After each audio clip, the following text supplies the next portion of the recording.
Allez, c'est parti pour Amaury Pierron. Espérons que les affres de la chute ne vont pas le perturber dans sa descente. En tout cas, il est parti très rapidement. Oh, avec l'adrénaline, ça peut passer. Et puis, et bien sûr, galvanisé par ses 3 succès en Coupe du Monde cette année. Allez, on va voir le deuxième inter, un peu de retard. Leader de la Coupe du Monde, 1 seconde 0,85 au deuxième intermédiaire, passé à 66 km/h.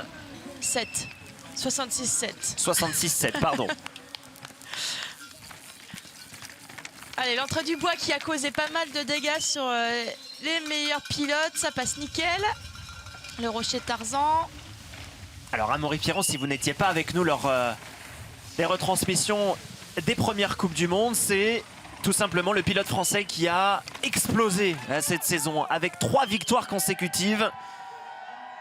Un garçon qui est en passe, donc comme on vous le disait tout à l'heure, de devenir le 3e pilote français à remporter le classement général de la Coupe du Monde. Il lui faut plus de 250 points pour espérer remporter le général de la Coupe du Monde.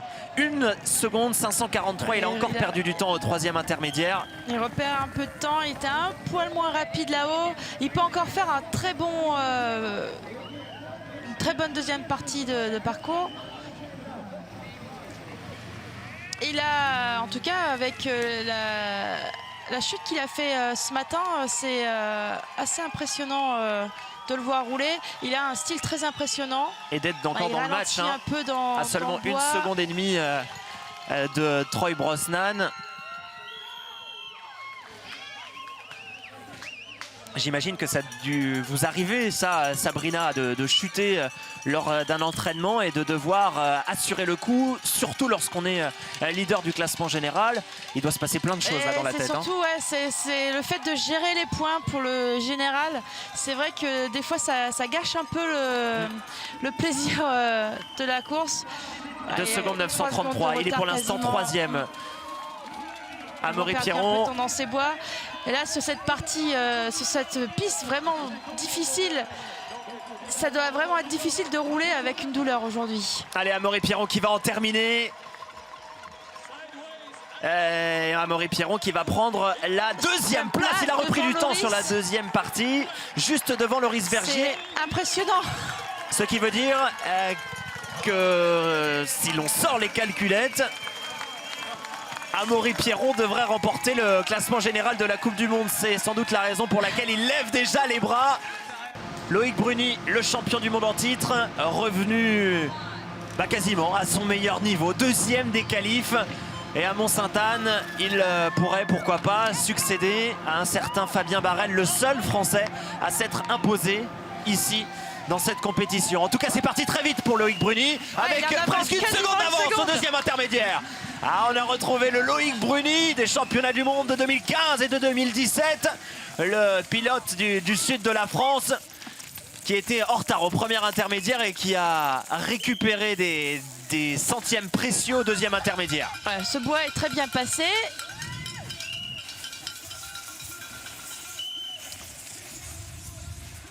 Allez, Loïc Bruni, lui qui a pris la 2e place des qualifs. On va voir au 3e intermédiaire dans ce drop. Tout à l'heure tellement facile. Il bouge quasiment pas sur son vélo. Et il est encore en avance. 1 seconde 192 pour Loïc Bruni, le champion du monde, pour aller chercher une première victoire en Coupe du Monde cette année. Il restera juste derrière Danny Hart, vainqueur des qualifs. Ah, c'est fou, à chaque fois je suis vraiment étonnée par son pilotage, par son évolution. Tout a l'air tellement facile et il était peut-être un petit peu moins efficace là sur cette partie rocailleuse. C'est son pilotage aussi qui donne cette sensation-là. On va vite le voir de toute manière hein, après la sortie du dernier bois. Alors par rapport à Troy Brosnan qui a fait une session incroyable tout à l'heure, on va voir au 4e intermédiaire. Troy, c'est plus impressionnant entre guillemets, on va dire. Il est passé en 3,50 à l'intermédiaire tout à l'heure face à Loïc Bruni. Il est toujours en avance, il a perdu du temps. Il a quand même perdu un petit peu de temps.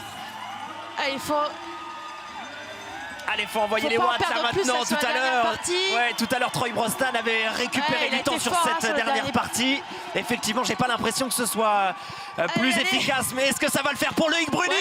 Dans les tout derniers mètres, Loïc Bruni qui vient prendre la première place avec 3 dixièmes d'avance sur Troy Brosnan. Le Français qui va prendre la place du hot seat. Ça fait plaisir de le revoir là. C'est parti pour Danny Hart. En course. Le dernier pilote, le pilote il a déjà gagné anglais. Ici en 2016, je crois. C'est ça, lors d'une saison absolument monstrueuse. Et au deuxième intermédiaire, est-ce que Danny Hart est devant Loïc Bruni? Non, il va être derrière. Il va être derrière, même à presque une seconde. Là, à ce niveau-là, c'est pas mal à rattraper. Hein. Et ça marque tout de même cette fin de saison, le retour en force de ce garçon, de ce pilote anglais qui porte les couleurs du team Madison. Il est passé, vous l'avez vu, sur la gauche. Carrément, ouais. Il n'y en a que 2 ou 3 qui sont allés chercher aussi à gauche. Mais au moins, c'était plus sûr, mais moins rapide, sûrement. 10e à Loïchine, 6e à Fort William, 3e dans la Val d'Isole et 6e à Val-Nord. Il est efficace hein, sur ce drop. Alors est-ce qu'il a repris du temps sur Loïc Bruni? Non, il va même en perdre. Il en perd encore un peu, tant mieux. Ouais, 3 dixièmes de perdu pour le pilote anglais. Il est impressionnant dans son pilotage, sa façon de rattraper. Là, on a pu le voir là, sur ce virage. Il a des réflexes de fou quand même. Et là, ça va très très vite. Alors c'est Loris Vergier qui a le record, on va dire, de cette partie-là, là, de Bois des Dalles.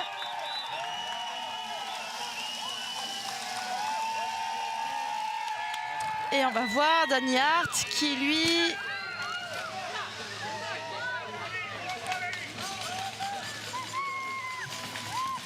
Il est 4e. Il est un peu plus rapide que Loïc sur ce passage-là. Alors au 4e intermédiaire, Danny Hart pour aller perturber, faire trembler le pilote français. Il est encore en retard pour plus de 1 seconde et demie. Il a encore perdu du temps sur le 4e intermédiaire. Ça sent très très bon pour le français Loïc Bruni qui va aller chercher une nouvelle victoire en Coupe du Monde. Le quadruple champion de France, double champion du monde. Une première victoire en Coupe du Monde pour Loïc Bruni. Et ce serait la 5e pour les Français. Ça y est, c'est fait. Loïc Bruni qui remporte cette pénultième manche de la Coupe du Monde. Et regardez le clan tricolore. Regardez cette fraternité entre ces 3 pilotes. Avec Amaury Pierron qui vient prendre la 4e place. Et Loris Vergier qui prend la 5e place de cette manche de Coupe du Monde.